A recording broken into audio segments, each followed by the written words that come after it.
राज्य शैक्षणिक अनुसंधान व प्रशिक्षण परिषद ने इस शैक्षणिक वर्ष में 10 से 12 जुलाई तक तीसरी से 9वीं तक के छात्रों के लिए 3 आवधिक मूल्यांकन परीक्षण आयोजित की है।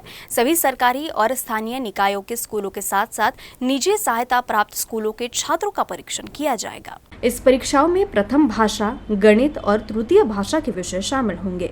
ये परीक्षाएं ये जांच करने के लिए आयोजित की जा रही है कि छात्र ने मानक के अनुसार अपेक्षित शैक्षणिक उपलब्धि हासिल की है या नहीं। चूंकि यह परीक्षाएं 10वीं और 12वीं की बोर्ड परीक्षाओं की तरह नहीं है, इसलिए राज्य शैक्षिक अनुसंधान व प्रशिक्षण परिषद ने निर्देश दिए हैं कि विद्यार्थियों को अतिरिक्त तनाव न दिया जाए। परीक्षणों का मुख्य उद्देश्य ये ध्यान में रखना है कि छात्रों ने अध्ययन के परिणामों को किस हद तक प्राप्त किया है और आवश्यकता के अनुसार अध्ययन और शिक्षण प्रक्रिया में बुनियादी सुधार करना और कार्रवाई कार्यक्रम को लागू करना है। समग्र मूल्यांकन परीक्षण सत्र 1 अक्टूबर के अंतिम सप्ताह या नवंबर के पहले सप्ताह में आयोजित किया जाना प्रस्तावित है। ये परीक्षण कुल 10 माध्यमों में आयोजित किए जाएंगे। कक्षा 3 से 9वीं तक के विद्यार्थियों के लिए 3 विषय प्रथम भाषा, गणित एवं तृतीय भाषा अंग्रेजी में टेस्ट आयोजित किए जाएंगे।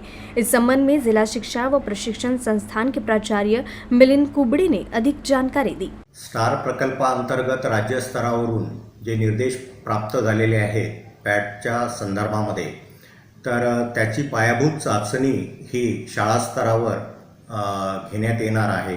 त्याच्यामध्ये 10 माध्यमामधून ही चाचणी होणार आहे आणि यामध्ये दिनांक 10 ते 12 या कालावधीमध्ये हे चाचणी सर्व शासकीय शाळा, सर्व व्यवस्थापनाच्या शाळा ज्याच्यामध्ये अनुदानित तथा अंशतः अनुदानित शाळांचा समावेश करण्यात आलेला आहे। आणि साधारणतः पॅट जी आहे पायाभूत चाचणी ही आता 10 ते 12 या कालावधीत होणार आहे। त्यानंतर संकलित 1 ऑक्टोबर-नोव्हेंबर या महिन्यामध्ये प्रस्तावित आहे आणि संकलित 2 हे साधारणतः एप्रिल महिन्यामध्ये आयोजित करण्यात येईल।